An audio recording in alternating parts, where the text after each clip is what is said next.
apa-apa. Oke. Bismillahirrahmanirrahim. Assalamualaikum warahmatullahi wabarakatuh. Waalaikumsalam warahmatullahi wabarakatuh.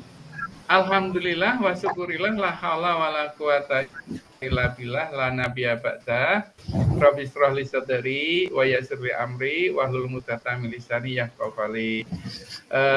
Selamat malam Bapak Ibu semua. Halo Pak Eko selaku ya pengajar praktek, sama halo, Pak Gunawan belum gabung ya.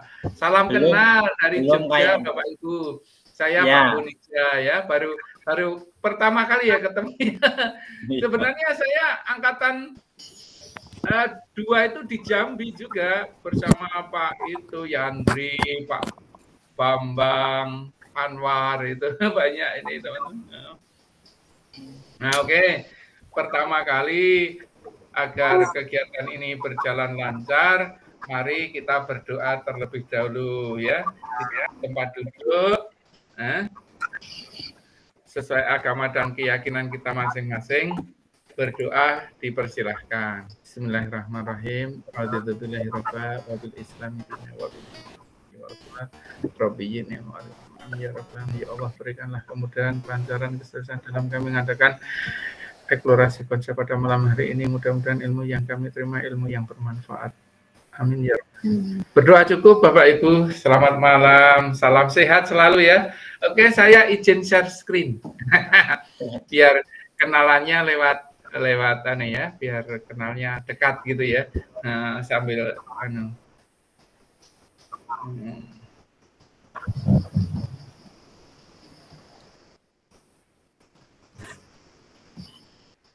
Nah, ini Bapak Ibu.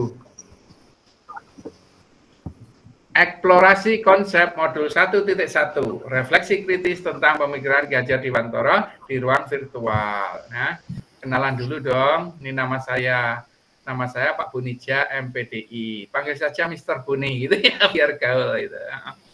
Saya instruktur PGP ini angkatan 5, 6, 7, 8, 9, 10, 11. Di samping saya seorang fasilitator, saya juga seorang instruktur Bapak Ibu. Fasilitator saya mulai dari angkatan 2 itu di Jambi, angkatan 4 di Konawe, angkatan 7 di NTB, angkatan 9 kemarin di Sumsel, tetangga Bapak Ibu ya, Sumatera Selatan di Kota Palembang saya. Kemudian 11 kembali ke Jambi lagi karena cinta dengan Jambi saya.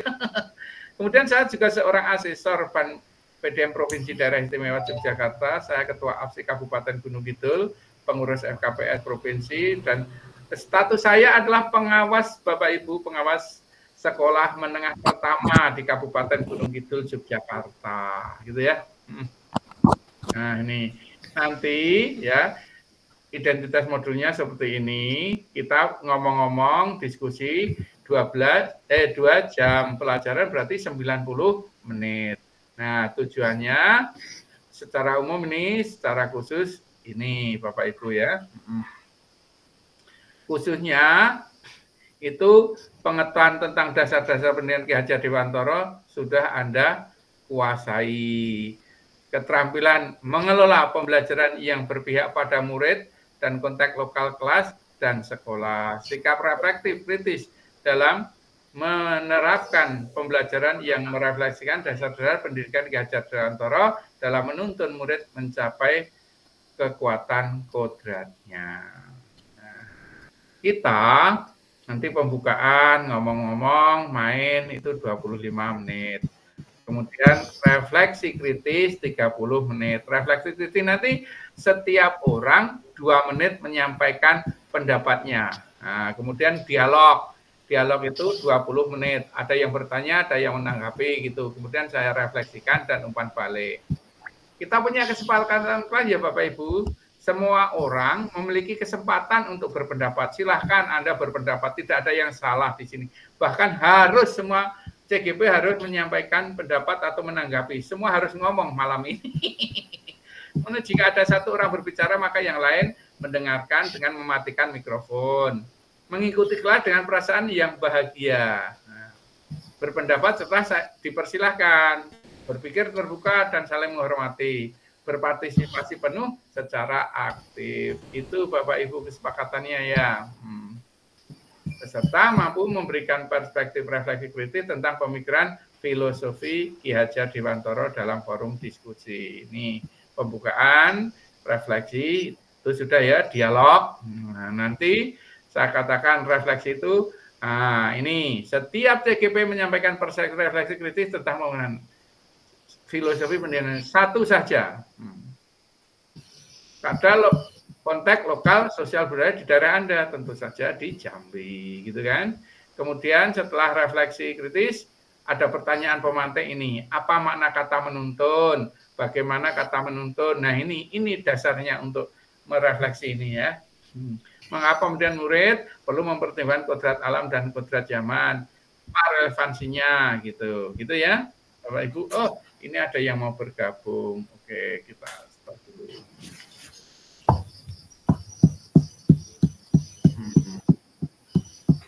Itu skenario pembelajaran kita Bapak Ibu.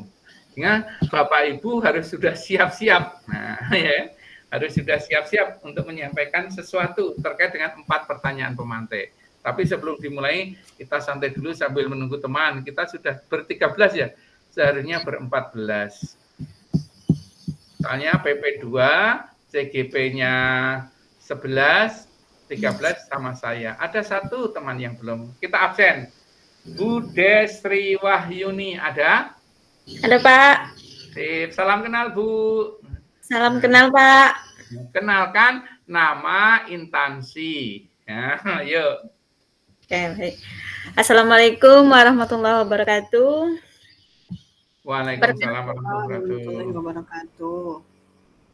Perkenalkan Bapak Ibu, saya Desri Wahyuni, saya dari SMA 18 Tebo.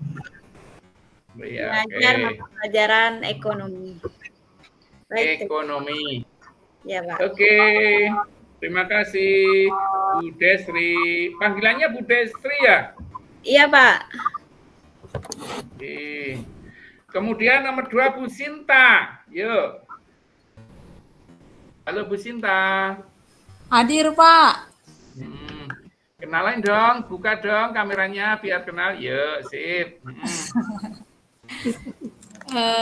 Perkenalkan, nama saya Sinta Pestaria Sihombing, berasal dari SMP 43 Tebo, Pak. Mengampu bidang studi matematika. Matematika, oke. Panggilannya Bu Sinta gitu ya, Bu ya? Iya, Pak. Oke, makasih Bu Sinta. Salam kenal dari saya, dari Salam Jogja, kenal kembali, ya. Pak. Kalau kenalan saya biasanya Jogja lantai 2. Artinya Jogja di yang tebing tinggi, yang tinggi di gunung gitu. Lantai 2 karena di gunung gitu ya. Nah, oke. Kalau Bapak Ibu yang pernah ke Jogja pasti tahu Gunung Kidul itu letaknya tinggi. Oke. Bu Astra Fauzia Resmita, yuk. Ya, saya Pak. Assalamualaikum warahmatullahi wabarakatuh. Waalaikumsalam warahmatullahi wabarakatuh. Perkenalkan, nama saya Astra Fauzia Resmita, biasa dipanggil Astra. Saya dari SMA Negeri 6 Tebo, mengajar bidang studi matematika.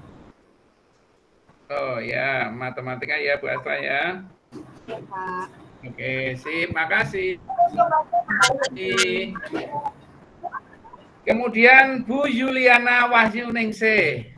Terima kasih Pak. Assalamualaikum warahmatullahi wabarakatuh. Waalaikumsalam. Perkenalkan, nama saya Yuliana Wahyu Ningsih. Saya mengajar di SMP 29 Kabupaten Tebo, mengajar bidang studi IPA. Panggilannya? Ibu Yuli, Pak. Oh, Bu Yuli. Oke, Bu Yuli. Terima kasih. Kemudian Bu Mary Suryani. Yuk.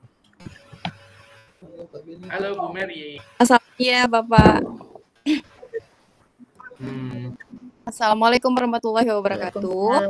Waalaikumsalam warahmatullahi wabarakatuh. Nama saya Mary Suryani. Saya berasal dari SMP Negeri 1 Kabupaten Tebo. Kalau panggilan saya Mary dan saya mata pelajaran IPA, Pak. IPA. Oke, wah ini banyak ya saintifik ya. Oke, sip. Makasih Bu Mary, yuk atas perkenalannya. Kemudian Pak Beni Hendra, yuk. Halo Pak Beni Hendra. Halo Pak, Assalamualaikum warahmatullahi wabarakatuh. Waalaikumsalam warahmatullahi wabarakatuh. Selamat malam Bapak Ibu semuanya. Perkenalkan nama saya Beni Hendra. Saya mengajar di SMA Negeri 13 Tebo, mata pelajaran biologi. Coba, makasih Pak. Assalamualaikum warahmatullahi wabarakatuh. Nama panggilannya Pak Beni ya? Ya Beni, Pak Beni. Oke. Masih muda sendiri loh Mas Beni. Saya panggil Mas ya. Udah tua Pak, udah tua. Oke. Udah 41 umurnya Pak. Terasa ya? Iya, saya hampir pensiun Pak. Bu Sari Yudila, yuk Sari Yudila silakan. Assalamualaikum warahmatullahi wabarakatuh. Selamat malam teman-teman semua, Bapak Ibu. Ya, perkenalkan nama saya Sari Yudila. Saya asal dari Sekolah TK Negeri Sumai, Teluk Singkawang, Kabupaten Tebo. Saya dipanggil Bunda Dila, saya mengajar di kelompok B. Cukup, itu perkenalan singkat dari saya. Assalamualaikum warahmatullahi wabarakatuh. Waalaikumsalam. Pasti sabar ya, Bu Dila ya, karena anak-anak TK. Oke, makasih Bu Dila. Bu Tarmiati, yuk. Iya Pak. Silakan Bu Tarmiati. Terima kasih Pak atas waktunya. Assalamualaikum warahmatullahi wabarakatuh. Waalaikumsalam warahmatullahi wabarakatuh. Nama saya Tarmiati, biasa dipanggil juga Tarmiati aja. Saya dari SD 108 Sari Mulia. Dan mungkin hanya itu Pak, perkenalan singkat saya. Assalamualaikum warahmatullahi wabarakatuh. Waalaikumsalam warahmatullahi wabarakatuh. Terima kasih Bu Tarmiati ya. Halo Pak Ansori. Gimana? Sudah masuk kan? Alhamdulillah sudah Pak, siap Pak. Kenalan yuk. Ya, Assalamualaikum warahmatullahi wabarakatuh. Perkenalkan nama saya Ansori, saya mengajar di SD 44 Teluk Singkawang, Kecamatan Sumai, Kabupaten Tebo. Saya mengajar menjadi guru kelas 4 SD. Terima kasih. Assalamualaikum warahmatullahi wabarakatuh. Waalaikumsalam warahmatullahi wabarakatuh. Terima kasih Pak Ansori. Ya, sama-sama Pak. Kemudian Bu Mika Widawati. Yuk Bu Mika. Assalamualaikum warahmatullahi wabarakatuh. Perlihatkan dong wajahnya biar kenal. Nggak kelihatan karena backgroundnya apa ya? Itu sudah on kamera padahal Pak, tapi kok nggak keluar gambarnya. Coba diganti backgroundnya atau lampunya dari depan gitu. Ya nggak apa-apa sambil jalan nanti ya. Kenalan dulu. Oh iya nanti saya coba cek deh. Kameranya ketutup nggak Bu? Enggak, udah dibuka Pak. Ya kelihatan bayang-bayangnya kok. Sudah dibuka, cuman kok nggak keluar itu wajahnya. Sinar dari belakang itu. Ya Pak. Yuk kenalan. Ya. Baik, perkenalkan nama saya Mika Widawati. Saya mengajar di SD 225 Saku Makmur, Serai Serumpun. Kebetulan saya guru mapel PJOK. Oh ya. Nama panggilan Mika, Pak. Terima kasih. Assalamualaikum warahmatullahi wabarakatuh. Waalaikumsalam warahmatullahi wabarakatuh. Salam kenal Bu Mika. Tolong dicek-cek geser-geser gitu ya. Putar di sekitar lampu nanti akan kelihatan. Pak. Oke. Kemudian Pak Deki Eka Putra, yuk Pak Deki. Baik, terima kasih banyak Pak. Assalamualaikum warahmatullahi wabarakatuh. Selamat malam. Waalaikumsalam warahmatullahi wabarakatuh semua. Perkenalkan Pak, Bapak Ibu, nama saya Diki Eka Putra. Sehari-hari dipanggil dengan nama Diki. Bertugas di SMP 41 Kabupaten Tebo, Kecamatan Tebo Ulu, Pak. Demikian perkenalan saya. Assalamualaikum warahmatullahi wabarakatuh. Mengajar apa, Pak? Saat ini diamanahkan menjadi kepala sekolah, Pak. Oh, Pak Kepala Sekolah masih muda ya. Oke, luar biasa. Oke, makasih Pak Kepala Sekolah, Pak Deki ya. Sama-sama, Pak. Saya dulu juga mantan kepala sekolah SMP, Pak. Mantan, sudah lama. Oke, sekarang mari kita kenalkan PP kita yang pertama, Pak Eko Hartono. Ya, ayo Pak Eko, kenalan yuk. Baik Pak, Assalamualaikum warahmatullahi wabarakatuh. Selamat malam Bapak Ibu, Bapak Fasil, Ibu Bapak CGP. Mudah-mudahan sehat selalu untuk Bapak Fasil dan juga Ibu Bapak Ibu semuanya. Perkenalkan Pak, saya Eko Hartono Pak. Alhamdulillah 2 angkatan 9 dan angkatan 11 kembali 2 angkatan Pak. Saya bertugas di SMA Negeri 17 mengampu mata pelajaran matematika. Jadi ada 2 CGP saya yang matematik, Pak. Jadi nanti bisa klop kayaknya ini. Jadi nyambung. Makasih Pak Hartono. Panggilannya Pak Eko atau Pak Hartono? Pak Eko aja, iya, Pak. Lebih mudah dipanggil, lebih simpel. Oke. Terima kasih. Salam kenal, apalagi yang GP-nya kasih bisa akan salam akan kenal lebih dekat ya dengan Pak Eko. Pak Eko sudah pengalaman juga, sudah 2 kali. Kemudian Pak Gunawan. Halo Pak Gunawan. Halo, assalamualaikum warahmatullahi wabarakatuh. Waalaikumsalam warahmatullahi wabarakatuh. Izin memperkenalkan diri Bapak. Nama saya Gunawan. Biasa dipanggil Gun. Gunawan ya. Ya, saya bertugas di SMA Negeri 2 Kabupaten Tebo, Pak. Oke. Ya. Itu saya rasa, Pak. Mengampu apa, Pak? Pelajaran apa, Pak? Saya diamanahkan mengajar bahasa Inggris, Bapak. Oh, bahasa Inggris. Wah. Bagus sekali itu ya, luar biasa. Oke. Oke, makasih Pak Gun. Siap. Nah, kenalan sama CGP-nya ya, sudah ya. Tapi kehilangan CGP 1 ya Pak Gun kita ya. Bu. Ya, saya sudah coba rayu tapi sepertinya kekeh, Pak. Tidak dapat izin dari suami. Bu Idawati mohon ya. izin Pak Gun. Ya. Gun. Ya. Beliau Bu Ida itu satu kecamatan dengan saya. Iya. Ya. Kenapa mengundurkan diri, Bu? Ya, yang pertama karena jaringan, Pak. Kalau mati lampu di tempat kami itu tidak ada sinyal. Jadi yang mengandalkan sinyal WiFi. Jadi kalau mati lampu, kami harus keluar dari Serai Serumpun gitu, Pak. Paling tidak ke Rimbo Puja gitu. Iya. Jadi lumayan agak jauh juga, sekitar 1 jam. Kami harus menyeberang Sungai Batanghari. Iya. Kalau angkatan kemarin Ibu, saya juga pegang saya juga mendampingi Ibu Triharyanti. Itu dari sekolah beliau juga. Memang saya akui untuk lokasi agak kesulitan, tetapi fakta membuktikan 2 CGP saya dari Serai Serumpun kemarin bisa lulus, bahkan salah satunya dari SMA 15 itu ditasbihkan sebagai CGP terbaik di Kabupaten Tebo. Wah, luar biasa. Itu karena prestasinya seorang PP ya Pak, pendamping ya, pengajar pendamping prakteknya luar biasa itu. Saya lebih mengakui kemampuan CGP-nya Pak. Oh, gitu ya.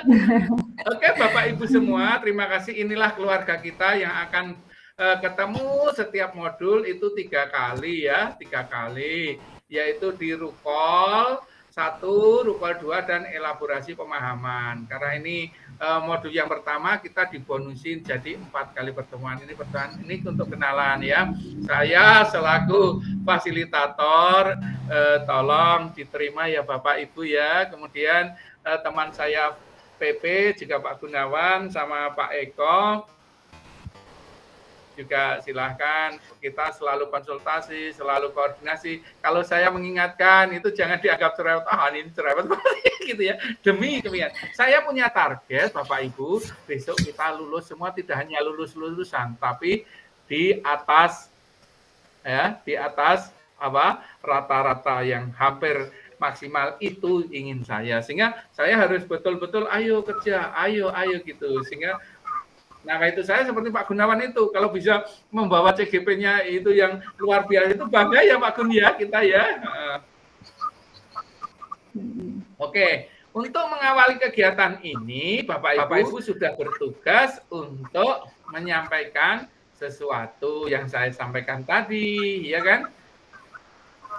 Silahkan saya pandu Bapak Ibu satu persatu. Satu orang waktunya 2 sampai 3 menit ya. 2 sampai 3 menit nanti saya cut. Ya.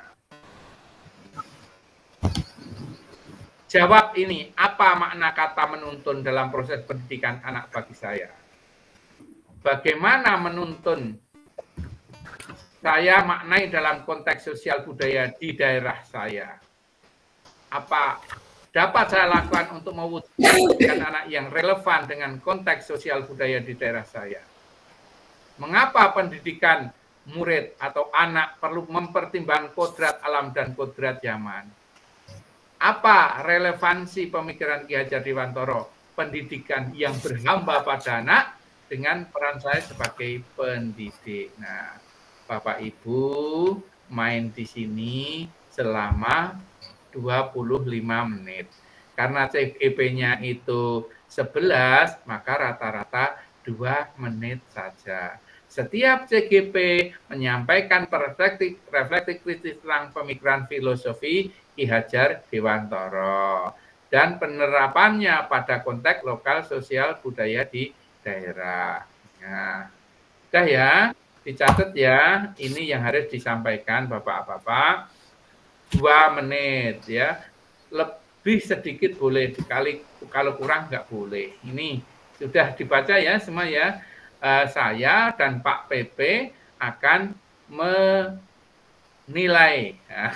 Enggak menilai sih. Nah, nanti setelah itu kegiatan kita adalah dialog, diskusi, tanya jawab. Setelah kan menyampaikan semua sampai kemudian didiskusikan, yuk Anda saling berdialog untuk mengkonfirmasi pada setiap TGP dalam memaknai, menghayati pemikiran Ki Hajar Dewantara dengan saling bertanya atau mengkonfirmasi. Nah, ini semua harus ngomong. Kalau ini semua harus ngomong. Pokoknya saya absen. Yang sudah ngomong saya centang, yang belum saya straight loh ya. Tugas kita seperti itu ya Pak PP ya, gitu. Nah, setelah ini saya tinggal merefleksi saja Bapak Ibu. Oke ya. Bisa dimulai ya Bapak Ibu ya? Bisa Pak. Bisa Pak. Oke, setiap TGP ini pertanyaannya pemantik ini ya. Sudah ya, dicatat ya pertanyaan pemantiknya ya. Oke. Nah.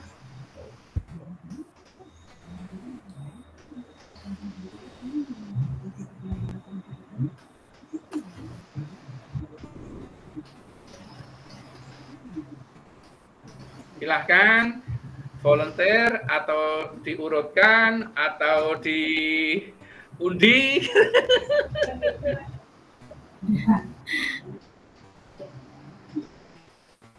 Gimana? Urut saja ya. Biar enak urut saja. Dari Bu Desri, silahkan. Waktunya untuk 2 menit menyampaikan. Baik Pak, yang pertama, apa makna kata menuntun dalam proses pendidikan anak bagi saya? Menuntun artinya membimbing, artinya pendidikan bukan saja mengenai pengetahuan atau pengajaran formal di dalam kelas atau di sekolah, melainkan semua pengalaman yang menuntun siswa menjadi lebih dewasa.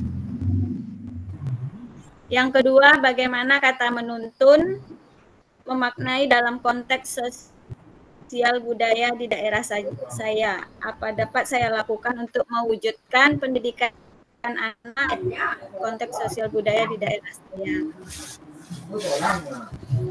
Sebagai seorang pendidik tentunya tidak hanya berperan memberikan pengetahuan kepada anak didik saja, tetapi juga menuntun peserta didik untuk menjadi individu yang bermoral, bertanggung jawab, dan memiliki kepedulian terhadap sesama.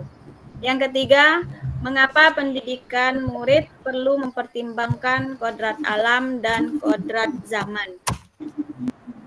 Karena melalui pendidikan akan memberikan ruang bagi siswa untuk mengembangkan bakat dan potensi yang dimiliki serta mempersiapkan peserta didik dalam menghadapi tantangan di masa yang akan datang. Yang keempat, apa relevansi pemikiran KHD pendidikan yang berhamba pada anak dengan peran saya sebagai pendidik? Pendidikan yang berhamba pada anak artinya pendidikan yang berpusat pada siswa. Artinya proses belajar mengajar harus disesuaikan dengan kebutuhan, bakat, dan minat siswa. Untuk itu, saya perlu memahami karakter dari setiap siswa-siswa yang saya ajar. Mungkin itu saja yang bisa saya sampaikan, Bapak. Bagus, terima kasih Bu Desri sudah menyampaikan kritisnya tentang filosofi pendidikan Ki Hajar Dewantara. Yang kedua, silakan Ibu Sinta. Oke, terima kasih Bapak Ibu, terutama Bapak Fasilitator. Di sini saya akan menjelaskan yaitu memaknai menuntun. Menurut saya, makna menuntun itu adalah menuntun bisa diibaratkan membawa, seorang guru mampu membawa dan mengiring anak dari yang tidak tahu menjadi tahu. Sedangkan bagaimana konteks sosial budayanya, guru harus mampu mendampingi anak untuk bagaimana mereka menggunakan teknologi saat ini yang sudah menyebar atau membudaya di setiap daerah.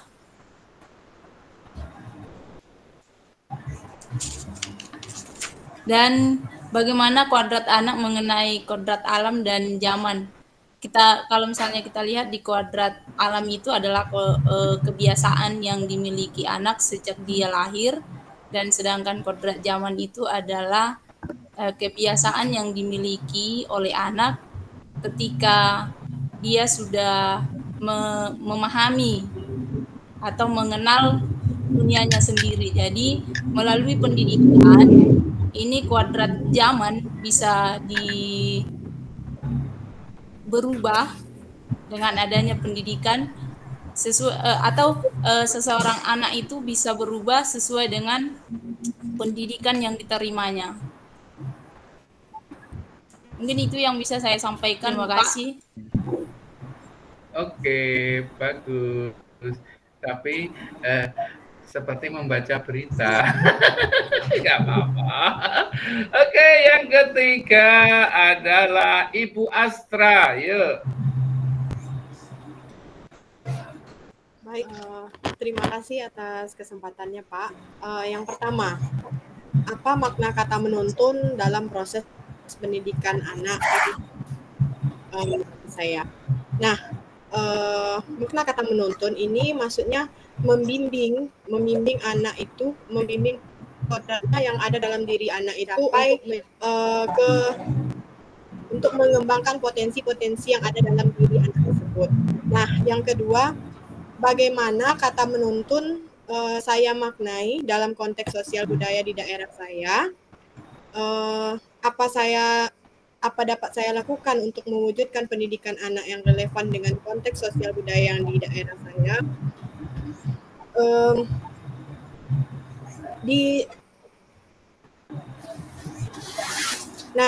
Tentunya makna kata menuntun di sini di dalam sosial budaya saya, guru itu tidak hanya untuk mengajarkan materi saja di dalam kelas, tapi guru juga di sini berperan sebagai pembimbing untuk menanamkan karakter dan karakter baik di dalam diri siswa tersebut, dan guru juga membimbing anak untuk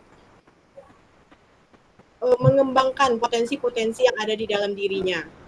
Nah, yang ketiga, mengapa murid perlu mempertimbangkan kodrat alam dan kodrat zaman? Nah, ini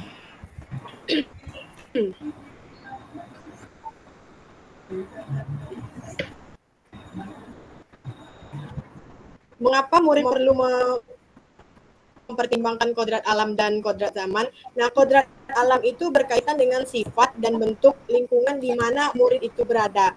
Dan sedangkan kodrat zaman itu bagian dasar dari pendidikan murid yang berhubungan dan dinamis yang disesuaikan dengan perkembangan zaman. Jadi murid itu memang harus perkembangannya pendidikan kodrat itu yaitu alam dan zaman agar terjadi dalam perkembangan pendidikan murid itu sendiri. Saya rasa itu, Pak. Terima kasih. Luar biasa, Bu Atra sudah banyak mengeksplor tentang menuntun ya, kemudian kodrat alam dan kodrat zaman. Oke, terima kasih. Terus berikutnya Ibu Juli. Silakan Bu Juli. Baik Pak, di sini saya akan menjawab pertanyaan yang pertama. Apa makna kata menuntun dalam proses pendidikan anak-anak bagi saya? Di sini menuntun itu artinya membimbing anak-anak dan mengantarkan dia ke sebuah tujuannya. Jadi lebih ke mengantar ke sebuah tujuannya, artinya tidak hanya menjelaskan materi dalam pembelajaran, namun kita membimbing dia agar dia lebih memahami. Yang kedua, bagaimana kata menuntun yang saya maknai dalam konteks sosial budaya. Jadi di sini saya dapat menyisipkan nilai-nilai sosial budaya dalam proses pembelajaran. Misalnya di daerah tempat saya tinggal, itu kita bisa mengenalkan tari-tari daerah, kemudian makanan-makanan khas, agar murid saya lebih paham dengan budaya di sekitarnya. Yang ketiga, mengapa pendidikan murid perlu mempertimbangkan kodrat alam dan kodrat zaman. Di sini kodrat alam itu berhubungan dengan karakter seorang anak sejak dia lahir. Jadi berhubungan dengan karakter dia sendiri. Di sini pendidikan harus memperhatikan karakter tersebut. Artinya kita menuntun anak tersebut agar dasarnya yang baik tetap baik dan dasarnya yang buruk akan kita tuntun menjadi baik. Sedangkan kodrat zaman di sini yaitu berkaitan dengan perubahan zaman, yang mana sebagai seorang pendidik kita harus mampu mengenalkan ke murid kita bagaimana perkembangan teknologi pada saat sekarang ini, mulai dari diri kita sendiri mempelajari teknologi tersebut agar murid-murid kita tidak ketinggalan. Sedangkan yang keempat, relevansi pemikiran Ki Hajar Dewantara. Di sini kita lebih memfokuskan akan kebutuhan minat murid-murid kita. Jadi peran kita bukan hanya sebagai pengajar, tetapi juga fasilitator, motivator, dan pembimbing. Jadi kita mampu memotivasi siswa kita mencapai tujuan yang ia inginkan. Jadi sesuai dengan kebutuhannya. Terima kasih Pak, hanya itu yang bisa saya sampaikan. Luar biasa, sudah agak masuk ya. Ini untuk Ibu Yuli ini. Kemudian nomor 5 adalah Ibu Mary. Yuk, Mary Suryani, silakan. Iya Pak, terima kasih Pak. Baik, terima kasih Pak. Untuk pertanyaan pemantik yang pertama, apa makna kata menuntun dalam proses pendidikan anak bagi saya? Bagi menuntun itu kan membimbing semua kodrat, terutama peserta didik yang ada dalam diri anak agar mencapai potensi terbaiknya atau goals-nya itu sendiri. Kemudian nomor 2, bagaimana kata menuntun saya maknai dalam konteks sosial budaya di daerah saya, agar apa dapat saya lakukan untuk mewujudkan pendidikan anak yang relevan dengan konteks sosial budaya di daerah saya. Berarti kita harus mengetahui dulu apa budaya-budaya dari daerah yang saya tempati sekarang gitu. Nah, sosial budaya itu seperti ada lagu, tarian, makanan khas. Nah, untuk mewujudkannya, salah satunya di sekolah itu ada namanya mapel pendidikan lingkungan hidup. Nah, pendidikan lingkungan hidup itu mempelajari tentang lingkungan yang bisa kita wujudkan keasliannya atau aksi nyatanya di situ. Seperti reuse, recycle yang ada di daerah tersebut, kayak gitu. Kemudian yang nomor 3, mengapa pendidikan murid atau anak perlu mempertimbangkan kodrat alam dan kodrat zaman? Ya jelas kita harus mempertimbangkan kodrat alam, karena kodrat alam itu kan dia berhubungan dengan karakter yang sudah ada dalam diri anak itu sendiri, seperti anak yang tanggung jawab, rajin, jujur, dan lain sebagainya. Nah, untuk mewujudkannya kita harus memberikan motivasi untuk anak agar tidak menghilangkan karakter atau kodrat alam itu sendiri. Nah, kalau kodrat zaman, nah itu berarti zaman itu selalu berubah-ubah. Nah, seperti sekarang saya mengajar di SMP. Nah, SMP itu masa peralihan dari SD ke SMP, berarti ada generasi yang harus saya ubah gitu. Nah, mereka merupakan generasi yang milenial. Kemudian yang nomor 4, apa relevansi pemikiran Ki Hajar Dewantara pendidikan yang berhamba pada anak dengan peran saya sebagai pendidik?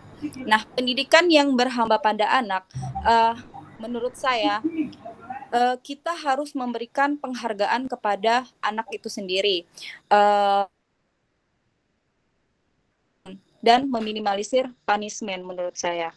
Nah, cara rasa penghargaan guru terhadap murid sebagai manusia yang memiliki kodrat bawaan dari Sang Pencipta itu membuat murid atau peserta didik itu menjadi semangat dan excited untuk memulai proses pembelajaran. Menurut saya seperti itu. Terima kasih, Pak. Yuk, luar biasa sekali Bu Mary, daripada pemaparan yang lalu is the best. Oke. Langsung masuk ke Pak Benny. Nih sudah mulai yang putra nih, yuk Pak Benny. Semua cewek-cewek tadi ya, sekarang Pak Benny yuk. Oke, terima kasih Pak. Assalamualaikum warahmatullahi wabarakatuh. Waalaikumsalam warahmatullahi wabarakatuh. Baiklah Bapak Ibu semua, saya akan memberikan refleksi dengan pertanyaan-pertanyaan yang tadi. Yang pertama, apa makna kata menuntun dalam proses pendidikan bagi saya? Kata menuntun itu menurut saya itu adalah proses mengarahkan anak untuk tumbuh dan berkembang sesuai dengan kodrat tanpa menyalahi aturan dan nilai-nilai kemanusiaan.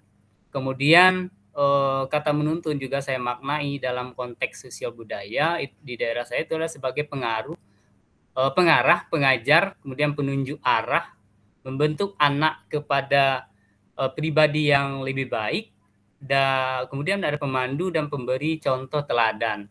Hal yang bisa dilakukan untuk mewujudkan pendidikan anak yang relevan dengan konteks sosial budaya di daerah saya itu adalah dengan memberikan kesempatan kepada setiap anak untuk memperoleh pendidikan yang layak, kemudian membantu anak untuk mampu beradaptasi dengan lingkungan pendidikannya.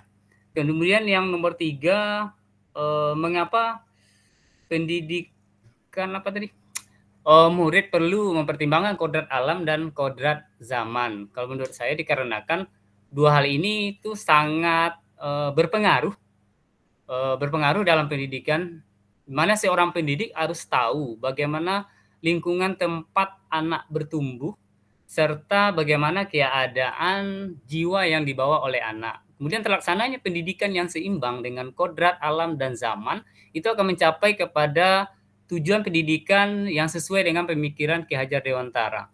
Kemudian relevansi pemikiran Ki Hajar Dewantara yang berhamba kepada bahwa kita pendidik itu berhamba kepada anak atau pada murid ya. Itu menurut pandangan saya pemikiran Ki Hajar yang relevansinya itu adalah di mana kita meyakini bahwa anak itu butuh motivasi atau butuh dorongan, butuh petunjuk. Jadi bukan berarti kita menghamba itu mengiyakan apa yang kehendak dari anaknya, tidak. Tetapi kita tetap apa yang dibutuhkan oleh murid kita atau siswa kita dalam proses pendidikan itu harus kita layani selayaknya bagaimana kita seorang pelayan toko. Misalnya pelayan toko, kita adalah harus memberikan servis atau pelayanan yang maksimal kepada pelanggan kita. Begitu juga dengan siswa kita sendiri. Jadi kalau siswa kita butuhnya harus seperti ini. Jadi kita sebagai seorang guru harus tahu bagaimana cara atau jalan keluar yang bisa untuk memenuhi semua kebutuhan siswa kita tadi tanpa menyalahi aturan-aturan yang berlaku. Mungkin itu aja Pak sementara. Luar biasa, tak kalah hebohnya dia sudah belajar banyak memahami tentang filosofi pendidikan Ki Hajar Dewantara ya, dengan kodrat alam dan kodrat zaman. Luar biasa Pak Beni. Oke, terima kasih Pak. Salut untuk Pak Beni. Kemudian Budila, yuk Budila. Baiklah, Assalamualaikum warahmatullahi wabarakatuh. Waalaikumsalam warahmatullahi wabarakatuh. Saya akan menjawab beberapa pertanyaan pemantik ini. Yang pertama, apa makna kata menuntun dalam proses pendidikan? Nah, makna dari kata menuntun menurut saya yang pertama itu sebagai pembimbingan. Pembimbingan dengan memberikan metode-metode yang tepat untuk menuntun setiap kodrat anak yang memiliki potensi yang berbeda. Nah, itu harus kita berikan dengan pelayanan yang baik, dengan pengarahan yang tepat, agar mereka dapat menerima pelayanan dari pendidikan yang berguna bagi mereka di masa yang akan datang. Selanjutnya, makna menuntun dalam konteks sosial budaya di daerah saya. Nah, menuntun di sini, kalau di tempat sekolah kami itu sudah ada pengenalan tentang daerah Teluk Singkawang, yang mana adat budayanya tentang acara pengantenan, acara adat turun mandi, tentang makanan daerah seperti tempoyak, itu sudah kami kenalkan mulai dari P5-nya. Nah, pada masa ini kami mengenalkan tentang tarian sekapur sirih, itu sudah kami ajarkan agar mereka suatu saat ketika mereka terjun ke masyarakat, mereka tidak bertanya-tanya lagi, apa sih itu tentang budaya dan yang ada pada masyarakat kita. Itu sudah kami kenalkan di dalam pembelajaran P5. Selanjutnya, mengapa keterkaitan tentang kodrat alam dan kodrat zaman? Nah, adapun kodrat alam dan kodrat zaman itu tidak dapat dipisahkan karena setiap anak itu unik. Anak itu memiliki pribadi dan karakter yang berbeda-beda. Tugas kita sebagai guru tentunya harus memberikan suatu pendekatan yang tepat untuk setiap anak. Misalnya anak si A perlu untuk dengan cara pembimbingan yang lebih rutinitas. Sedangkan untuk yang si B hanya sekali saja. Nah, kami sebagai guru di PAUD perlu pendampingan kepada anak yang sangat membutuhkan tuntunan agar mereka tidak ketinggalan dari teman-temannya.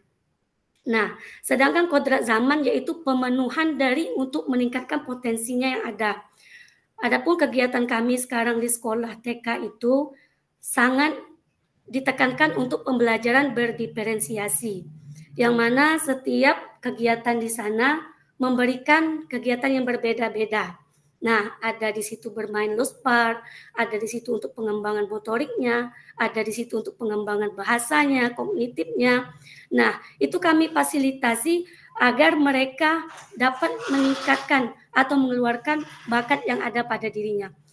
Itu sudah kami teliti dari membuat asesmen diagnostik di awal ketika anak baru masuk sekolah.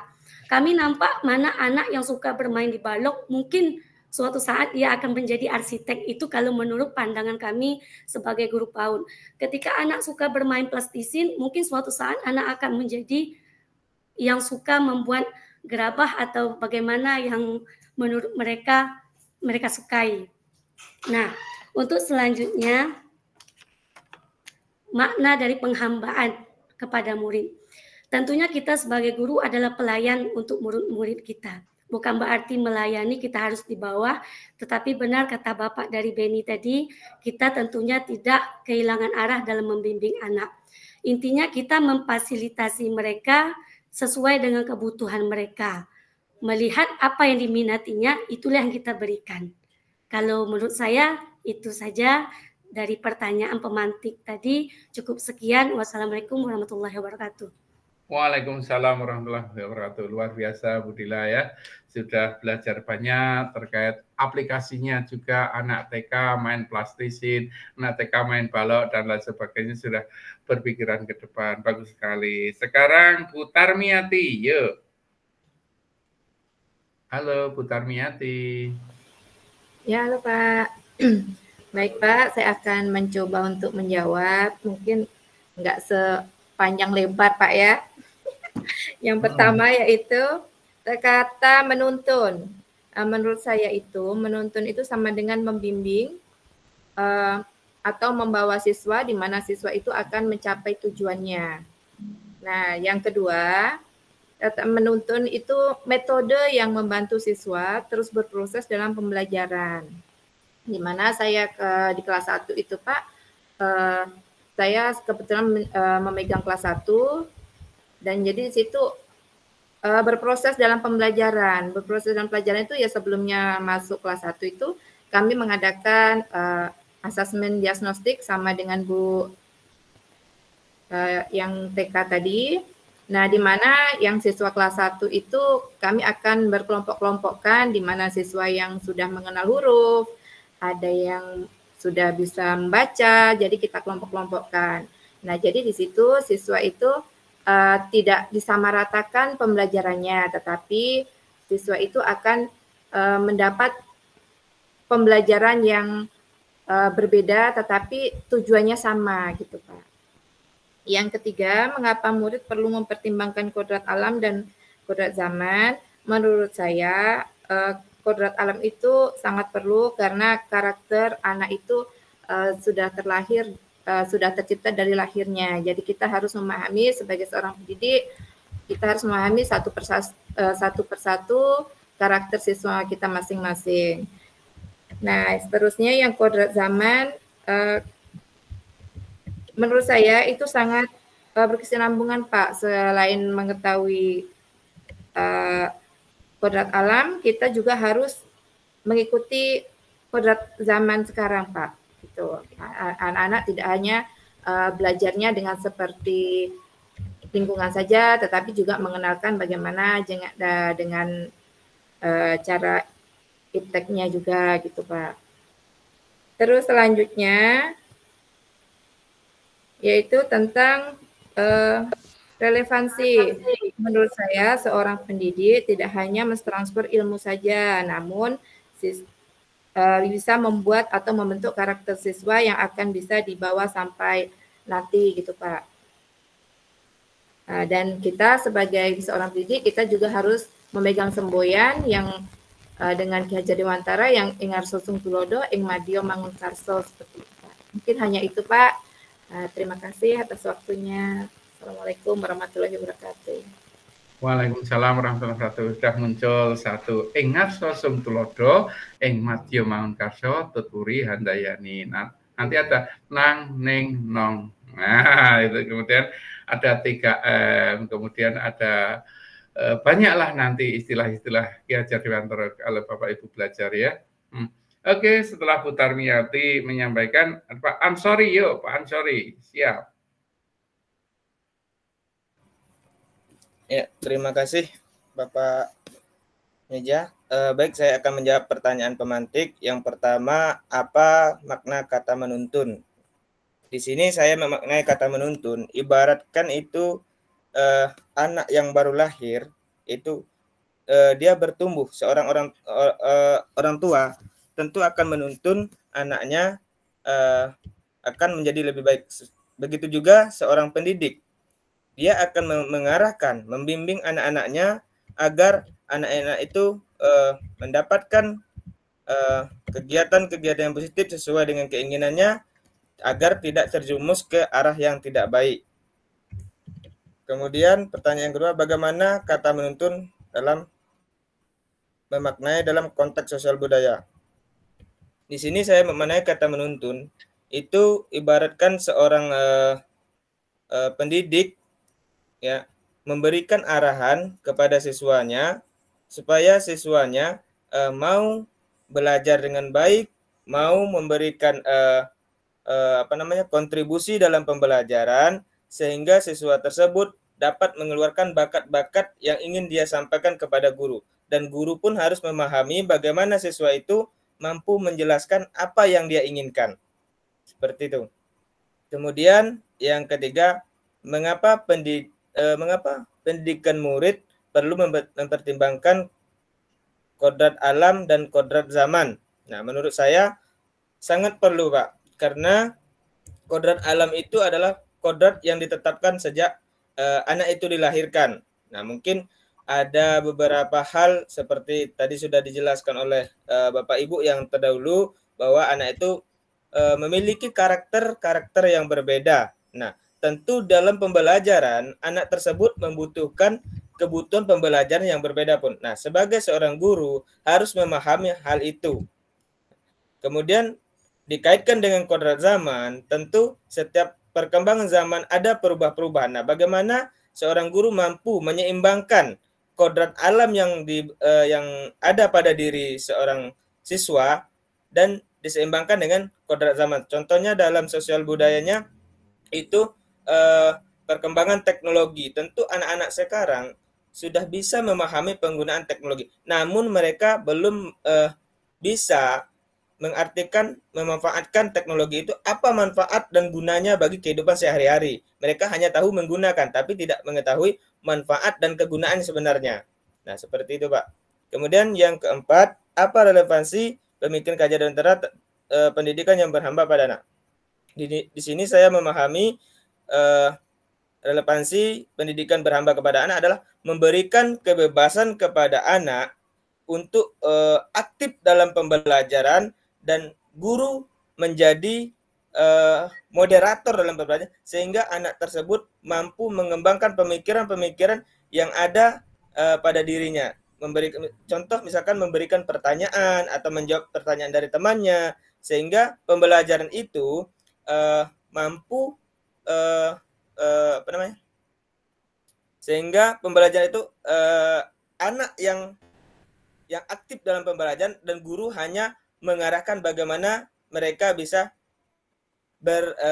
melakukan sesi tanya jawab seperti itu, mungkin menjawab pertanyaan dari kelompok yang sebelahnya, yang di sini. Jadi mereka aktif semua dan terlibat dalam pembelajaran seperti itu, Pak. Mungkin itu yang bisa saya pahami dan saya sampaikan. Terima kasih, Pak. Oke, ini sudah agak melompat jauh ya, artinya dari pointer menghamba pada anak, artinya teman-teman tadi sudah benar, tapi ini dikembangkan oleh Pak Ansori agak jauh lagi. Tapi nggak apa-apa, kita harus ke fokus ya, fokus ini. Oke, selanjutnya dari Pak Ansori menuju Bu Mike. Yuk Bu Mike, masih lampunya ini. Ya, halo Bu Mike. Halo Pak, iya ini nggak keluar Pak, sudah di otak-atik, belum juga keluar wajahnya. Yang diputar-putar laptopnya gitu. Arah cahayanya dari Udah, mana Pak. gitu. Iya, oke, Nanti yuk, saya coba silakan. itu cuma bayangan yang nampak Bu. Iya, iya Bu, sudah saya otak-atik tapi nggak ketemu juga.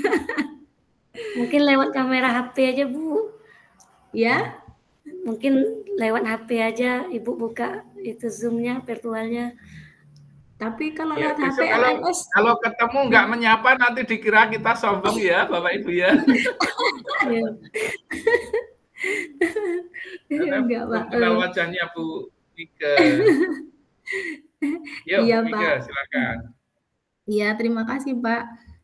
Baiklah, saya akan menjawab pertanyaan. Ada 4 pertanyaan tematik. Yang pertama, apa makna kata menuntun dalam proses pendidikan bagi menuntun artinya adalah menurut saya menuntun itu membimbing anak untuk mencapai jati dirinya atau potensi dirinya dan membawa anak itu menjadi lebih baik lagi. Kemudian yang kedua,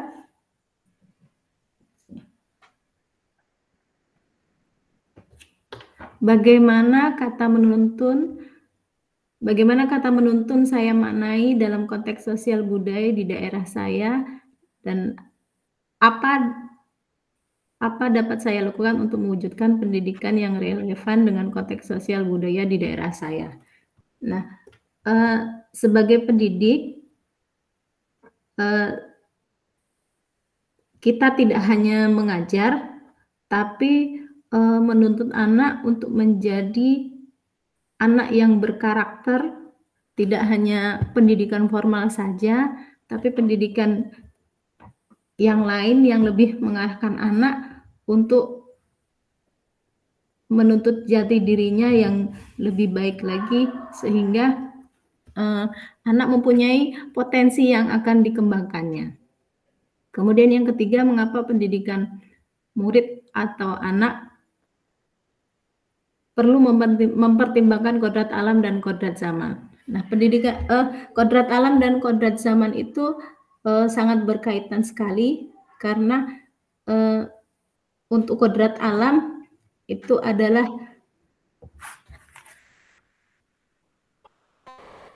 karakter anak dari lahir.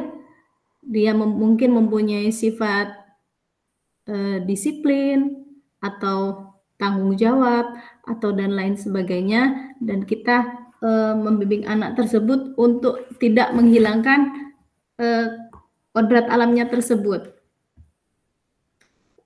Terkadang pengaruh dari luar, dari anak yang awalnya disiplin atau bertanggung jawab, karena pengaruh dari luar, anak tersebut jadi terpengaruh malas-malasan, seperti itu, sehingga terkadang anak tidak mengerjakan tugas dengan baik, hanya asal-asalan saja. Sedangkan kodrat zaman itu adalah sesuai dengan perkembangan zaman, yang dari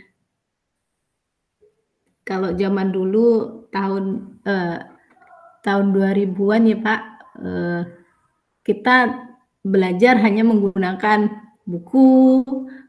Waktu berangkat sekolah banyak sekali buku yang dibawa, tapi kalau untuk zaman sekarang hanya membawa satu HP saja kecil, itu sudah bisa dimanfaatkan. Kemudian yang keempat, apa relevansi pendidikan Ki Hajar Dewantara, pendidikan yang berhamba pada anak dengan peran saya sebagai pendidik. Nah, menurut saya kita sebagai pendidik tidak mengiyakan kepada anak. Maksudnya kita tidak tunduk sama anak. Nah, tetapi berhamba pada anak dengan peran saya sebagai pendidik artinya berpusat pada siswa sesuai kebutuhan dan minat anak. Jadi kita membimbing anak yang menjadi potensinya, kita arahkan dengan yang lebih baik sehingga anak mengetahui, oh ternyata saya berpotensi di bidang matematika. Nah, kita arahkan anak tersebut untuk belajar lebih giat lagi di dalam pembelajaran matematika.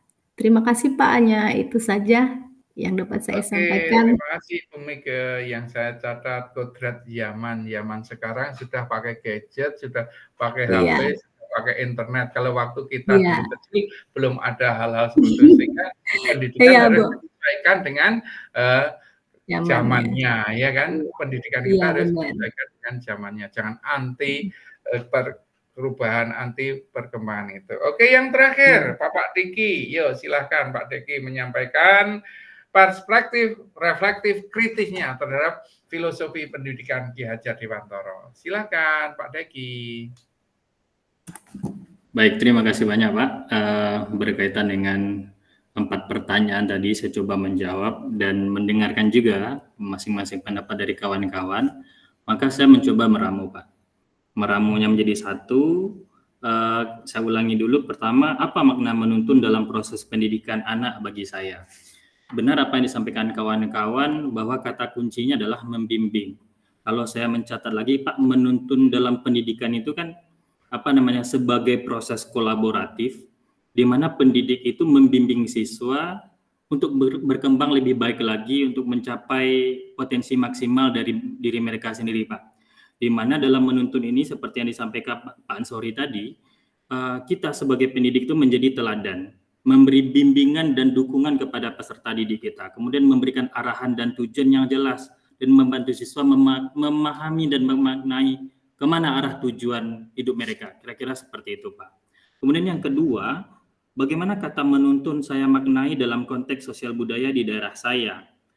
Secara keseluruhan kata menuntun dalam konteks sosial budaya di daerah saya itu saya memaknai bagaimana peran kita sebagai pendidik itu membantu siswa mengarahkan mereka kepada nilai-nilai dan norma-norma yang berkembang di tengah-tengah masyarakat tempat mereka tinggal. Sama-sama kita ketahui, Pak, ya walaupun misalnya ini kita tahu di zaman yang serba canggih saat ini, anak desa tidak tinggal lagi di desanya. Dalam arti kata, mereka sudah mulai mengenal bagaimana dunia luar itu sendiri. Nah, kadang-kadang ketika mereka mengenal dunia luar, terjadi kebablasan. Nah, disinilah peran kita sebagai seorang pendidik mengarahkan, membantu mereka memahami, menjaga, membimbing kelestarian nilai-nilai budaya mereka itu agar tetap lestari. Itu menurut saya, Pak, untuk pertanyaan yang nomor 2. Kemudian yang ketiga, mengapa pendidikan murid itu perlu mempertimbangkan kodrat alam dan kodrat zaman? Ya, betul juga apa yang disampaikan kawan-kawan tadi, Pak. Secara umum menurut saya, mengapa perlu ini mempertimbangkan kodrat alam dan kodrat zaman? Agar ada keseimbangan, Pak. Agar ada keseimbangan dan kesinergian antara lingkungan dan perkembangan zaman itu sendiri. Ya, walaupun misalnya anak desa tinggal di desa, tapi tidak menutup kemungkinan teknologi itu sudah mereka kuasai. Tapi di satu sisi, tentu bagaimana kita seorang pendidik tetap mengawasi, membimbing mereka mempergunakan teknologi itu dengan sebaik mungkin. Jangan sampai salah arah dan tujuan. Kemudian yang keempat, apa relevansi pemikiran Ki Hajar Dewantara, pendidikan yang berhamba pada anak dengan peran saya sebagai pendidik? Saya berpendapat, Pak, bahwa kata-kata pendidikan yang berhamba kepada anak itu bukan berarti bermakna negatif, melainkan bermakna positif. Di mana menurut saya dalam pendidikan yang berhamba pada anak itu guru pendidik memperhatikan bagaimana kebutuhan-kebutuhan dasar peserta didik tersebut, kemudian melibatkan siswa dalam berbagai macam aktivitas pendidikan di lingkungan sekolah, kemudian bagaimana kita sebagai pendidik menjadikan siswa itu sebagai subjek dalam pekerjaan kita sehari-hari. Kira-kira seperti itu, Pak, penjelasan dari saya. Terima kasih banyak dan mohon maaf. Assalamualaikum warahmatullahi wabarakatuh. Waalaikumsalam warahmatullahi wabarakatuh. Keuntungan yang terakhir itu bisa merangkum Bapak Ibu ya. Ternyata hebat sekali Pak Diki, benar apa-apa yang disampaikan oleh teman-teman kita catat dalam benak kita, dalam tulisan kita. Ternyata makin lengkap ya. Ternyata yang terakhir makin lengkap. Oke, Bapak Ibu luar biasa sekali. Bapak PP jika masih tetap mendampingi ya, memberikan komen jempol dan lain sebagainya sebagai aspirasi teman-teman. Nah, sekarang saatnya kita berdiskusi. Tadi kan menyampaikan perspektif reflektif kritis Anda terkait dengan filosofi pendidikan Ki Hajar Dewantara. Sekarang diskusi yuk. Silahkan siapa bertanya siapa, kemudian dijawab dan lain sebagainya, dikomentari, kemudian ada yang menanggapi dan lain sebagainya. Sekarang diskusi secara umum. Bu, tadi kok menyampaikan itu misalnya budaya positif di lingkungan. Kalau di tempat kami ada mulok muatan lokal itu ya dan lain sebagainya. Itu silahkan mulai dari siapa. Yang penting semua harus berkontribusi minimal satu kali menyampaikan pendapat atau bertanya atau menyanggah atau pokoknya namanya diskusi ya seperti itu. Tapi harus ingat aturan kita semua harus bersifat terbuka, tidak boleh kekeh dengan pendiriannya, semua akan melengkapi saling gitu ya. Oke, dimulai dari Pak Beni Hendra dulu yang raise hand. Yo, apa yang mau disampaikan? Yo, Pak Beni, silakan. Oke, terima kasih Pak kesempatannya. Mungkin saya mau minta apa namanya praktek baik mungkin dari Pak Diki Eka Putra Pak sebagai seorang kepala sekolah kan. Diskusi dari pasti Pak Beni. Selain itu dia juga punya apa namanya punya relasi atau ada guru sebagai timnya dalam sekolah yang beliau pimpin. Gimana mungkin Bapak sudah pernah melakukan atau praktek baik yang dilakukan di sekolah Bapak agar guru-gurunya itu bisa ya istilahnya kan selama ini kan kita masih kurang rasanya Pak yang dikatakan apa namanya bahwa kodrat anak siswa itu ada kodrat alam dan kodrat zaman. Mungkin kami mau mendengar dari Pak Diki bagaimana cara pengembangannya di sekolah Bapak tentang bagaimana seorang guru bisa apa namanya memahami kodrat alam dan kodrat zaman dari peserta didik kita itu Pak. Terima kasih. Baik. Tak tambah sedikit boleh? Apakah hanya memahami saja atau mengaplikasikan dalam pembelajaran? Ya sekaligus mengaplikasikannya Pak. biar lebih dalam ya diskusinya biar lebih dalam. Tidak, kalau hanya paham, saya paham Pak. Ini maksudnya seperti ini, seperti Bapak ya, itu tadi Pak. Ya, terus kemudian sekalian. Dalam aplikasinya di sekolah seperti apa sih gitu ya? Inginnya Pak Hendra ya, Pak Beni Hendra ya. Oke, kodrat alam dan kodrat zaman. Aplikasinya di sekolah Pak Diki bagi apa? Langsung dijawab Pak ya. Baik, terima kasih Pak Beni. Ini berkaitan dengan bagaimana aplikasi kodrat alam dan kodrat zaman itu di sekolah saya. Nah, alhamdulillah ini terbantukan dengan kegiatan P5 Pak Beni. Jadi memang sebelumnya ini kami terus terang kita sudah melakukan itu Pak. Kita sudah melakukan apa namanya pengembangan nilai-nilai karakter di sekolah yang berorientasi kepada lingkungan budaya setempat. Cuman selama ini kan lepas begitu saja. Jadi kawan-kawan kan apa namanya ya tidak tidak terkonsep dengan baik seperti yang terkonsep dalam kurikulum Merdeka saat ini begitu. Jadi di kurikulum Merdeka itu kan ada namanya proyek penguatan profil pelajar Pancasila. Nah, dalam penerapan dan pemilihan tema-tema yang berkaitan dengan proyek profil pelajar Pancasila tersebut, maka kami majelis guru sama-sama berembuk memutuskan apa saja tema-tema yang akan kita buat atau yang akan kita laksanakan untuk 1 tahun ke depan begitu. Dan tentu tema-tema yang diangkat ini mempertimbangkan hal-hal yang sangat urgen mengenai kondisi lingkungan budaya setempat, tempat sekolah kami berada. Salah satunya adalah misalnya nih Pak Beni, sekolah kami berada di tengah perkebunan begitu. Nah, kami mencoba mengambil sebuah tema proyek profil pelajar Pancasila itu misalnya dengan membuat kerajinan tangan dari lidi sawit begitu. Jadi kalau ini kan sebenarnya simple, kita sudah lakukan itu sebelumnya. Tapi dengan adanya proyek profil Pancasila dan kurikulum mereka ini, rasanya pekerjaan kita lebih terarah begitu. Nah, bagaimana dengan proyek ini misalnya? Ya kita sama tahu masyarakat setempat ya mereka menanam sawit yang dimanfaatkan secara umum adalah buah sawitnya. Tapi karena ada konteks dan mindset berkaitan dengan pembuatan, dengan tema pembuatan kerajinan tangan dari lidi sawit tersebut, maka semua komponen sekolah berpikir apa ya hal-hal yang bisa kita kembangkan dari lidi sawit ini atau dari sawit itu sendiri. Salah satunya berkaitan dengan lidi sawit. Itu yang pertama. Kemudian yang kedua, bagaimana apa contoh aplikasi berikut? Ya, contoh aplikasi berikut ya misalnya ini Pak Beni. Kita tahu nih dari perkembangan zaman kadang-kadang generasi muda saat ini sudah melupakan budaya tradisi setempat begitu. Nah, kami ambil temanya misalnya kemarin itu bagaimana mereka ya ibarat kita misalnya budaya Seloko begitu. Bagaimana anak-anak diajarkan budaya Seloko tersebut, dan itu kami angkat sebagai tema proyek profil pelajar Pancasila. Dan masih banyak hal-hal yang lain yang kami aplikasikan dalam lingkungan sekolah kami berkaitan dengan kodrat alam dan kodrat zaman tersebut. Jadi artinya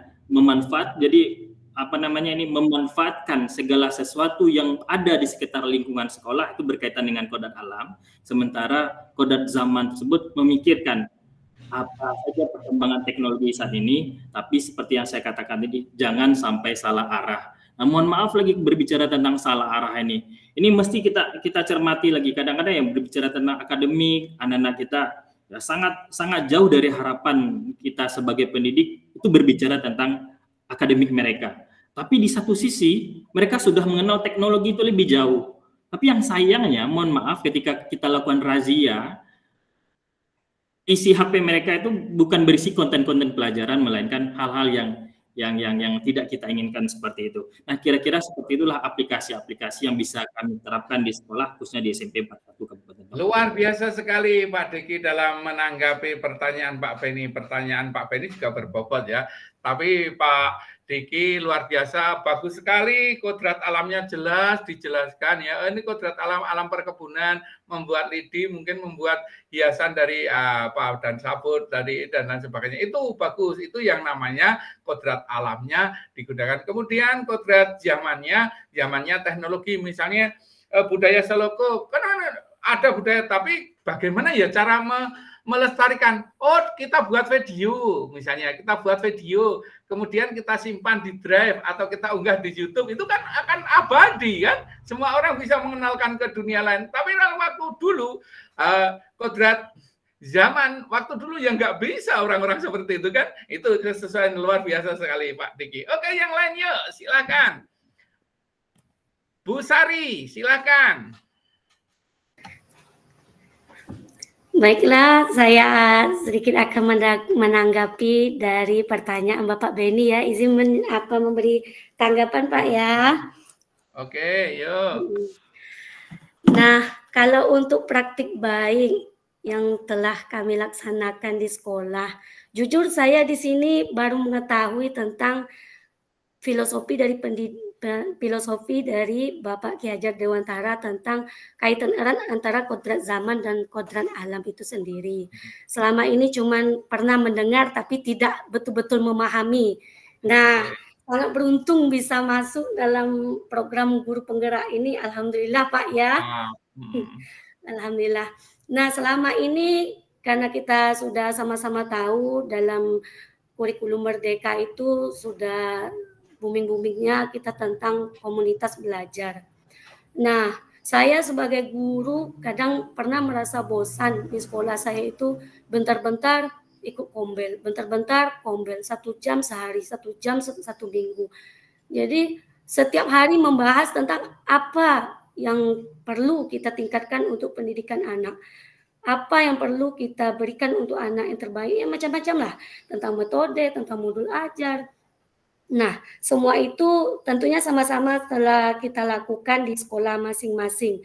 Nah, sekarang baru kita memahami bahwa penting sekali untuk memahami tentang kodrat alam dan kodrat zaman pada anak didik kita. Nah, alhamdulillah karena kita di sekolah itu sudah sebagai guru sekolah penggerak. Nah, kebetulan yang mengampu kami itu Bunda Rini Eprina yang luar biasa aktif. Dia selalu membuat kegiatan P5 dalam 1 semester. Kebetulan kami di awal semester kemarin membuat topiknya tentang mengolah sampah. Kebetulan sekolah kami itu berhadapan dengan pasar minggu, sebelahnya juga lapangan untuk olahraga, lapangan bola, poli. Jadi setiap hari sampah itu berjibun di halaman sekolah kami. Sampai di tentang mainan itu berhamburan sampah-sampah ya Pak. Nah, di situ kami mengangkat tema yaitu mengolah sampah. Kami mengajak anak-anak untuk mengartikan sampah itu bakal indah kalau kita olah. Nah, itu. Jadi kami membuat suatu karya dari cup jelly yang sering dimakan oleh anak-anak, membuat bunga yang cantik, dan kami berikan kesempatan kepada anak untuk mengeksplor dunianya, membuat guntingan sesuai bentuk kelopak yang mereka inginkan, dengan mencampurkan dengan timah rokok yang ada di rumah-rumahnya jika bapaknya ada yang merokok. Nah, itu menjadi karya yang sangat cantik, lalu kami pajang di kantor. Mereka sangat kagum, wah ternyata cantik ya Bunda, wah bagus sekali buatan saya.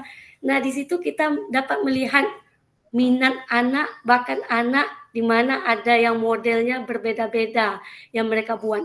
Ada intisarinya yang besar, ada yang intisarinya berbagai macam warna. Jadi kita melihat keunikan, kita melihat berbagai proses yang mereka lakukan dengan menghasilkan karya yang sangat baik.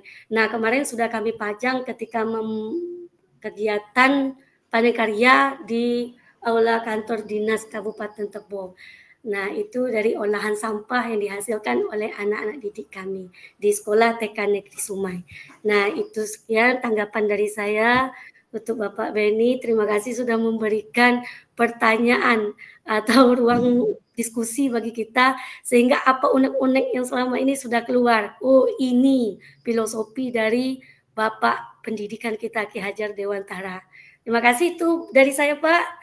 Lebih dan kurang, Bu Sari, ya. Apa kaitannya dengan kodrat alam dan kodrat zaman yang Ibu sampaikan? Nah, ya kaitannya tentunya sekarang kita sudah mengetahui potensi-potensi yang ada pada anak itu, Pak. Nah, jadi kalau tentang kodrat zamannya, yang mana dengan keadaan sekarang itu, sampah itu tidak harus kita bakar, sampah itu tidak harus kita musnahkan, tapi kita manfaatkan, Pak. Karena banyak sekarang alat-alat yang dapat digunakan. Mungkin dulu tidak ada lem tembak untuk memadukan alat-alat bekas. Nah, sekarang sudah ada. Nah, itu yang dapat memenuhi atau mengakomodasi bagi potensi-potensi yang dimiliki oleh anak itu sendiri. Itu kalau menurut saya, Pak. Berarti itu terkait dengan kodrat alam atau kodrat zaman menurut Ibu Sari? Kedua-duanya masuk, Pak. Oh gitu ya.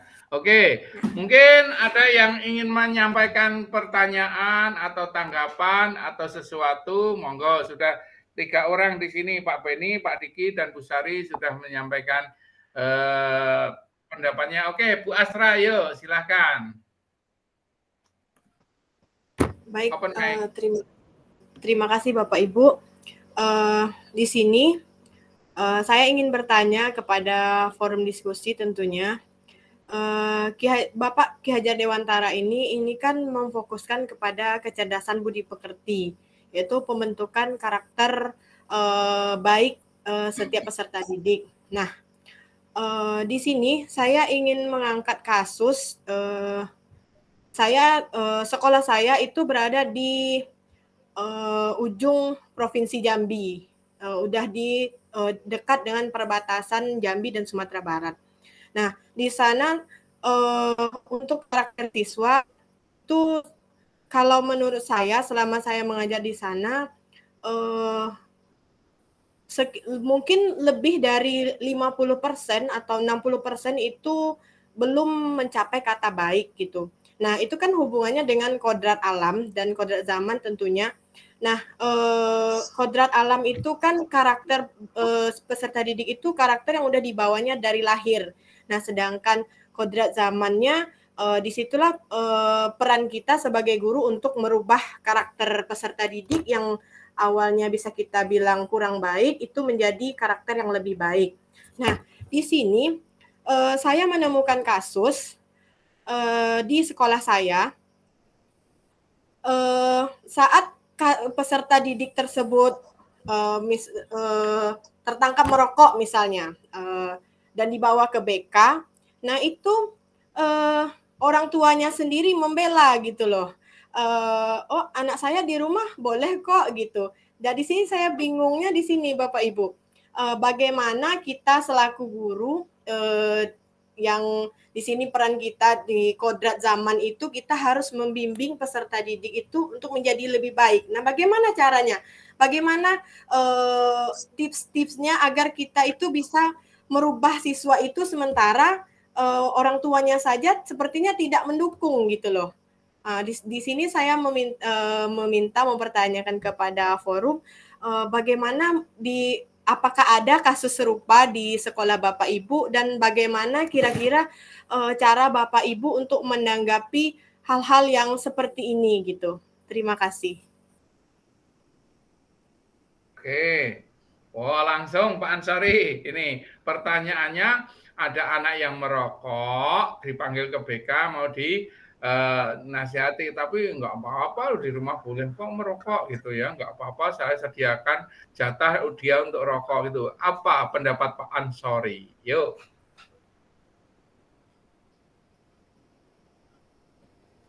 Halo.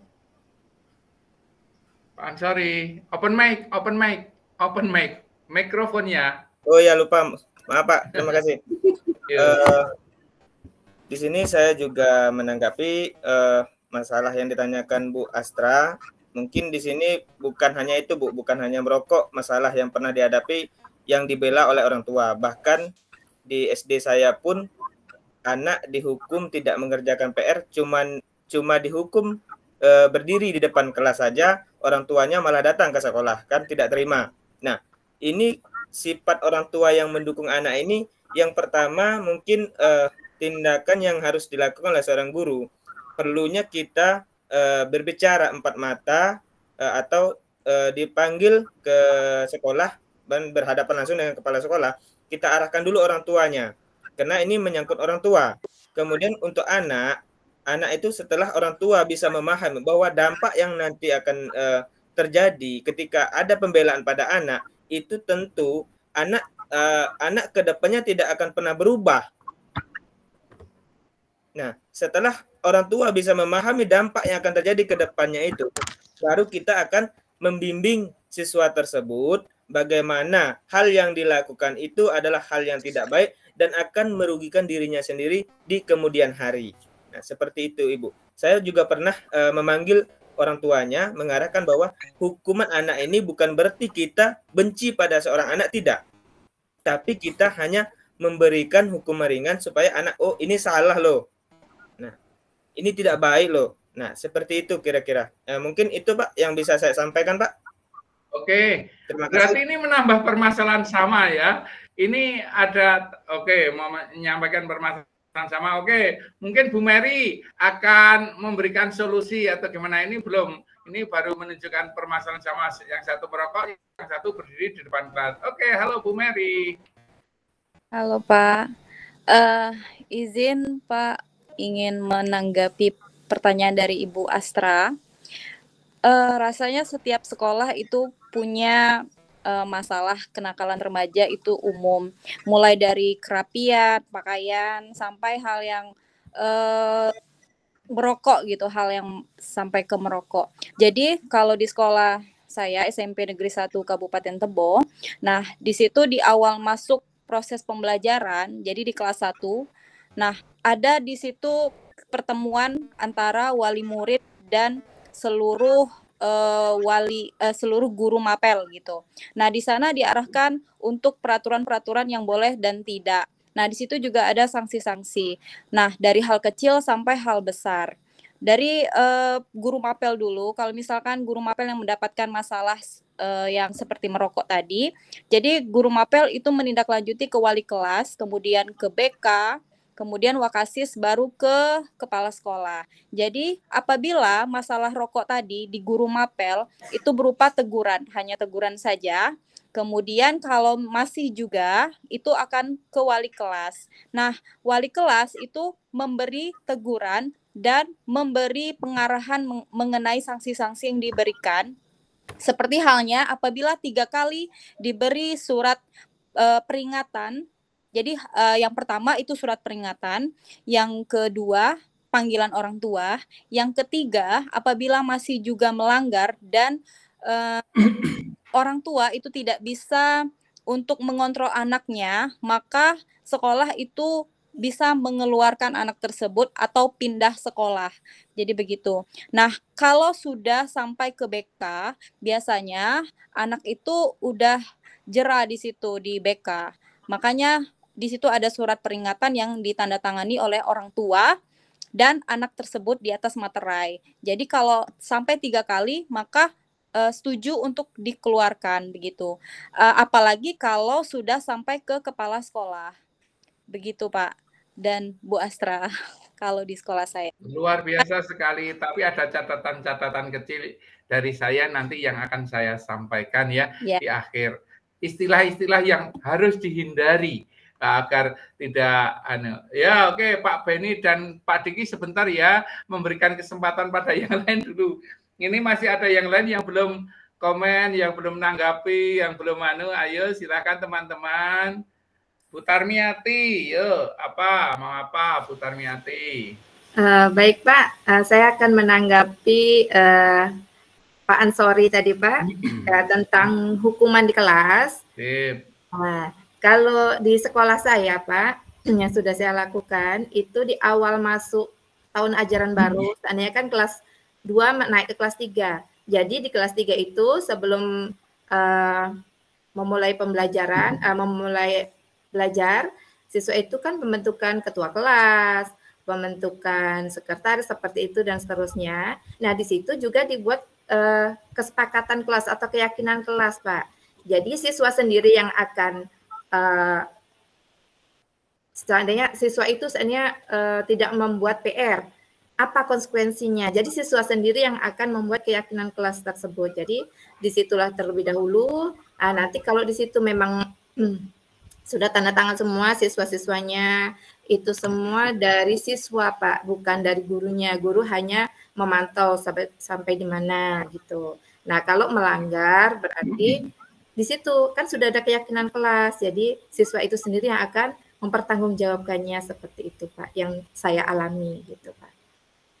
Oke, luar biasa sekali Bu Tarmi, pengalamannya sudah menjadi sekolah penggerak ya. Oke, Bapak Ibu, sebenarnya saya ingin mengeksplor semua diskusi teman-teman aktif, tapi waktunya tinggal 10 menit. Sementara saya belum memberikan refleksi. Untuk itu mohon maaf saya cut dulu ya diskusi ini. Saya akan memberikan benang merahnya, akan memberikan jalan tengahnya, memberikan solusi-solusi sesuai dengan aturan main yang ada di buku yang kita pegang, yang kita pelajari bersama. Gitu Bapak Ibu, oke? Oke. Pak Beni tadi, Pak Diki praktek baik, kodrat alam zaman sudah terjawab, bagus. Saya tinggal tepuk tangan saja. Memang benar seperti itu ya. Kodrat alamnya disesuaikan dan alam, kemudian kodrat zamannya diikuti dengan perkembangan ilmu pengetahuan yang sudah saya sampaikan tadi, melestarikan budaya apa tadi ya, budaya seluku. Nah itu kemudian dibuat tampilan anak dilatih, kemudian di video dan lain sebagainya, memulihkan ekstra dan lain sebagainya itu. Kemudian Bu Sari mengolah sampah jenis-jenis karya, yaitu kodrat zamannya kalau sampah itu ya dulu dibakar Pak, tapi sekarang dimanfaatkan menggunakan teknologi dengan lem tembak dan lain sebagainya, jadikan itu bolehlah. Kemudian Bu Astra, Pak, pembentukan karakter di perbatasan itu sulit, kemudian mengarahkannya bagaimana, anak merokok malah didukung oleh orang tuanya. Nah, jawabannya bagus, Bu Mary tadi. Tip, sekolah kita kan punya aturan main ya kan.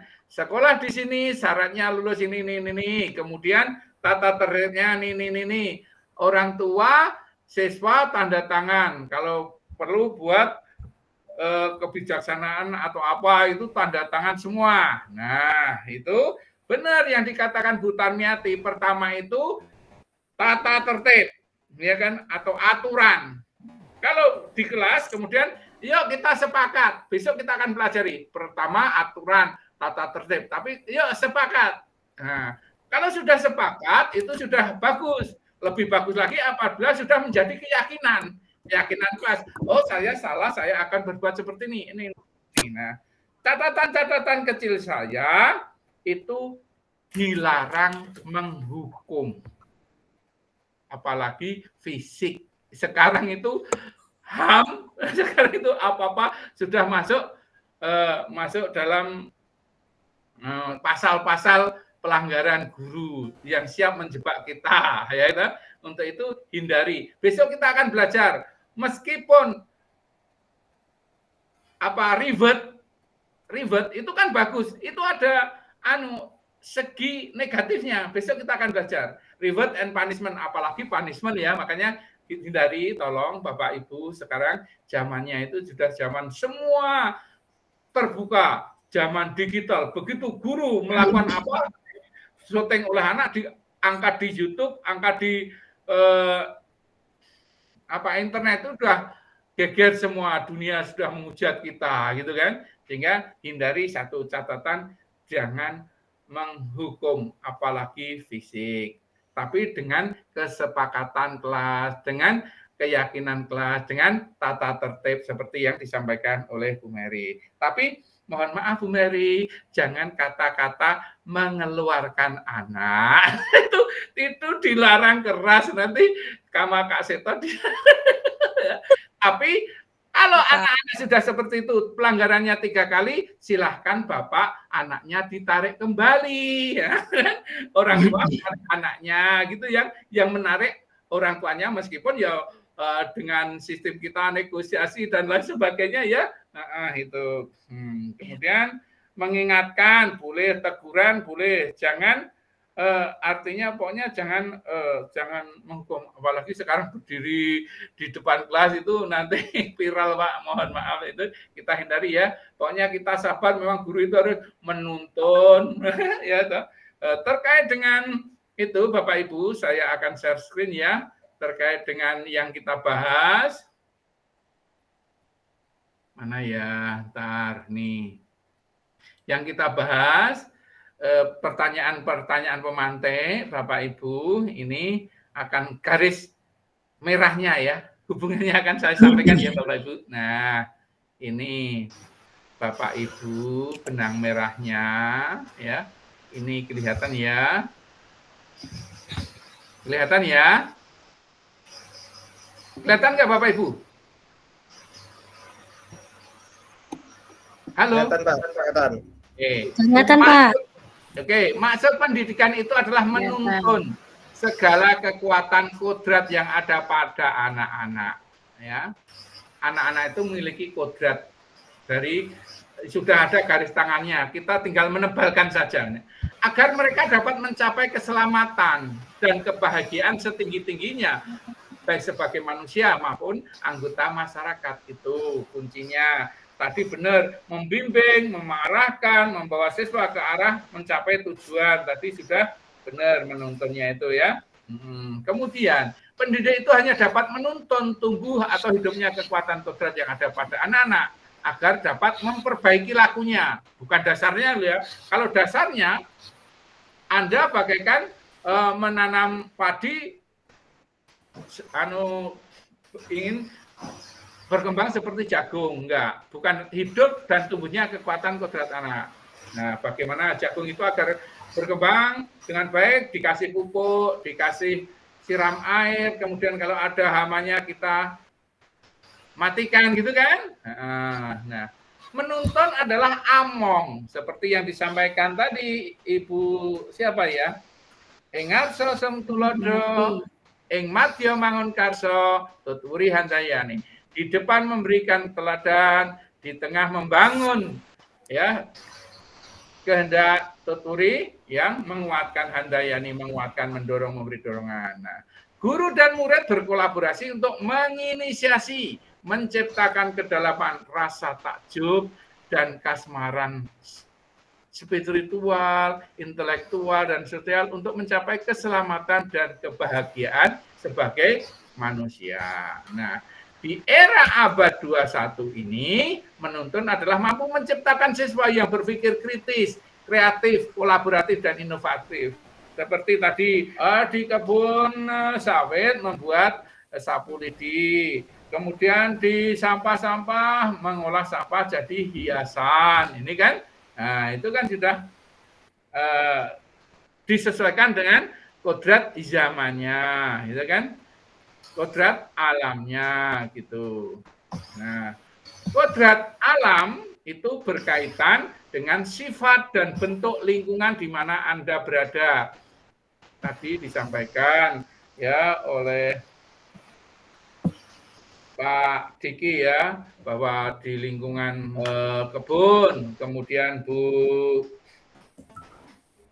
siapa tadi yang di pinggiran gitu ya, di pinggiran itu Bu Sari, Bu Astra ya, di pinggiran itu seperti itu kodrat alamnya. Sedangkan kodrat zaman berkaitan dengan isi dan irama, menyesuaikan dengan perkembangan zaman. Zamannya seperti apa, menggunakan teknologi, menggunakan digitalisasi, IT dan lain sebagainya, tetap itu perkembangan zaman yang harus kita ikuti. Nah, pendidikan yang menghamba pada anak ini menekankan pada minat, kebutuhan, dan kemampuan individu, menghadirkan model dan metode belajar yang menggali motivasi untuk membangun habit anak menjadi pembelajar sejati, selalu ingin tahu terhadap informasi dan pengetahuan, suka dan senang membaca. Ini Bapak Ibu ya.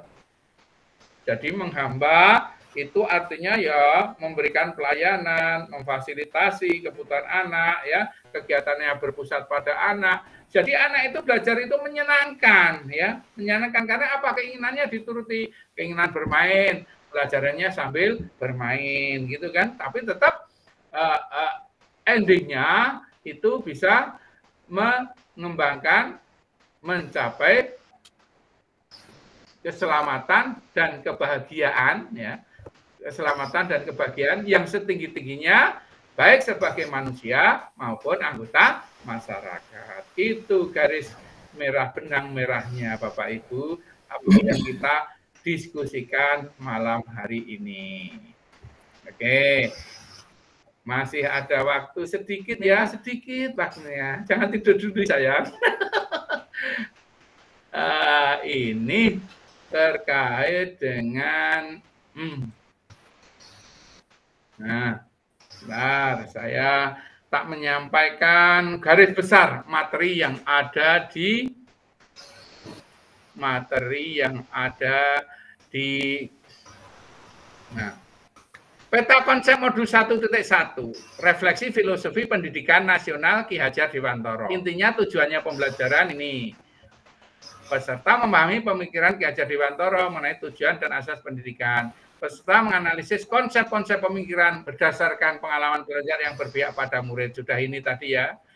Kemudian potret pendidikan Indonesia sejak zaman kolonial sampai masa kini. Kerangka pikir Ki Hajar, dasar-dasar pendidikannya apa, metode Montessori, Froebel, dan Taman Anak.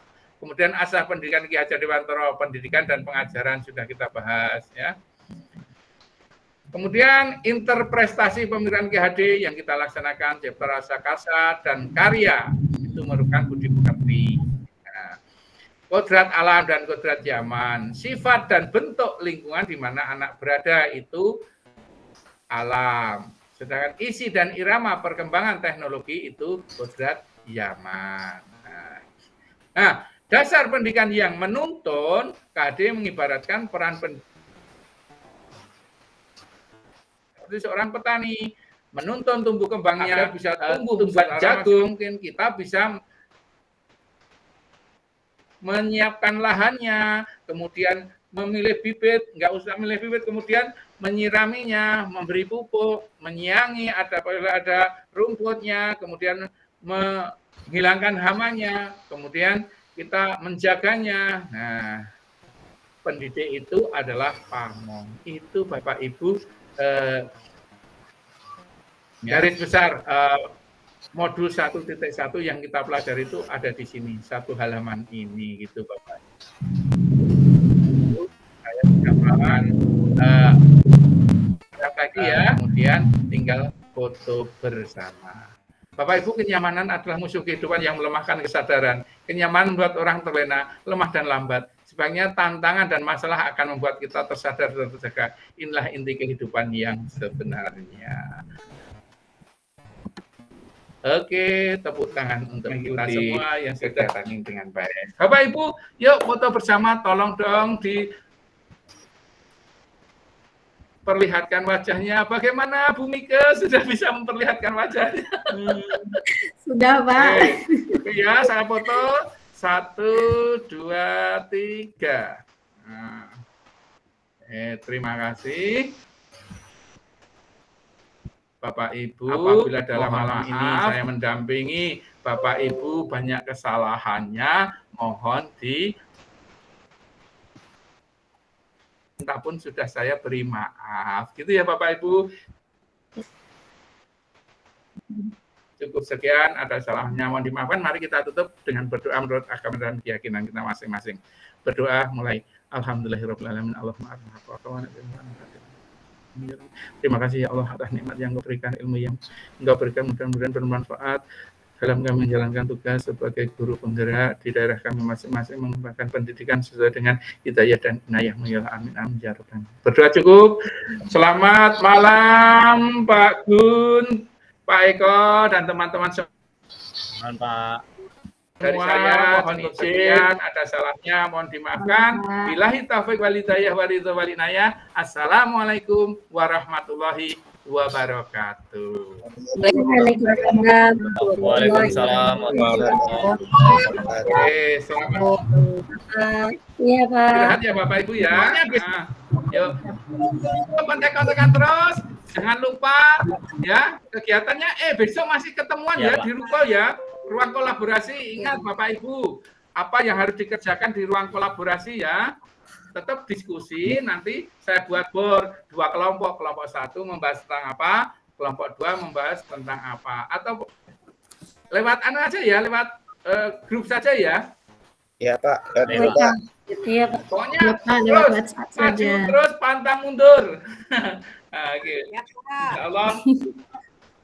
Kita sukses bersama, sukses bersama. Amin. Yuk, silahkan. Amin. Oleh Bapak Ibu, terima kasih. Saya jangan les. Terima kasih. Terima kasih, Pak. Matikan. Yuk, ya sama-sama. Ya.